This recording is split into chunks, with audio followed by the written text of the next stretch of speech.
It is often wise strategy to end on an ambivalent note.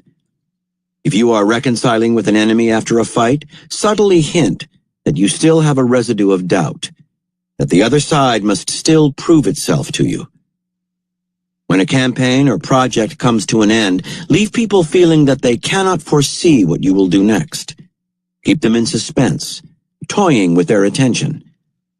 By ending on a note of mystery and ambiguity, a mixed signal, an insinuating comment, a touch of doubt, you gain the upper hand for the next round in a most subtle and insidious fashion. Reversal. There can be no value in ending anything badly. There is no reversal. Here are further reflections on the exit strategy. From the I Ching. If one overshoots the goal, one cannot hit it. If a bird will not come to its nest but flies higher and higher, it eventually falls into the hunter's net. He who in times of extraordinary salience of small things does not know how to call a halt, but restlessly seeks to press on, draws upon himself misfortune at the hands of gods and men, because he deviates from the order of nature. By Tacitus. They create desolation and call it peace. From All's Well That Ends Well, by William Shakespeare. All's well that ends well, still the fine's the crown. Whate'er the course, the end is the renown. From The Great Arab Conquests, by John Bagot Glubb. 10,000 Muslims then marched through the mountain valleys upon Mecca. Muhammad divided his force into 4 columns. Muhammad gave strict orders that no violence was to be used. His own tent was pitched on high ground immediately overlooking the town. 8 years before, he had fled from Mecca under cover of darkness and lain hidden 3 days in a cave on Mount Thor, which from his tent he could now see rising beyond the city. Now 10,000 warriors were ready to obey his least command, and his native town lay helpless at his feet. After a brief rest, he remounted his camel and entered the town, reverently touched the black stone, and performed the 7 ritual circuits of the Kaaba. Muhammad the Conqueror was not vindictive. A general amnesty was proclaimed, from which less than a dozen persons were excluded, only 4 being actually executed. Ikrimah, the son of Abu Jahal, escaped to the Yemen, but his wife appealed to the apostle, who agreed to forgive him. The Muslim occupation of Mecca was thus virtually bloodless. The fiery Khalid ibn al-Walid killed a few people at the southern gate and was sharply reprimanded by Muhammad for doing so.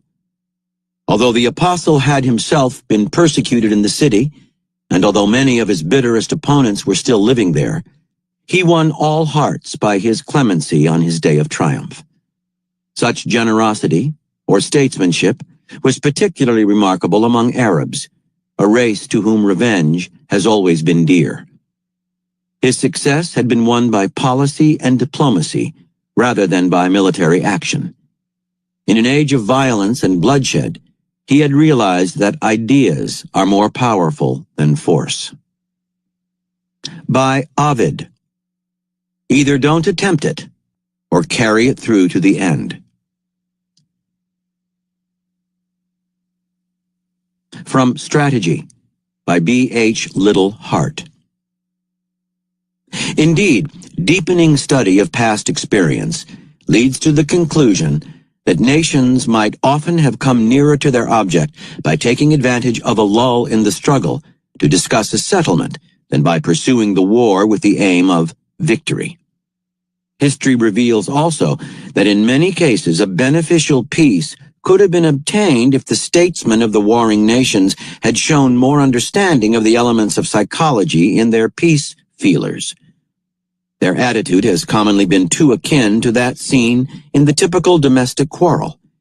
Each party is afraid to appear yielding, with the result that when one of them shows any inclination toward conciliation, This is usually expressed in language that is too stiff, while the other is apt to be slow to respond, partly from pride or obstinacy, and partly from a tendency to interpret such a gesture as a sign of weakening, when it may be a sign of returning common sense. Thus, the fateful moment passes, and conflict continues, to the common damage. Rarely does a continuation serve any good purpose where the two parties are bound to go on living under the same roof. This applies even more to modern war than to domestic conflict, since the industrialization of nations has made their fortunes inseparable. From Strategy by B.H. Littlehart.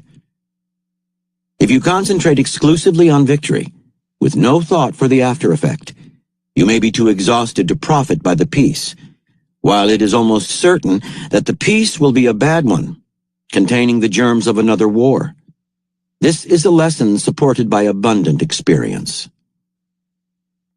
From On War by Karl von Clausewitz. It is even possible that the attacker, reinforced by the psychological forces peculiar to attack, will, in spite of his exhaustion, find it less difficult to go on than to stop, like a horse pulling a load uphill.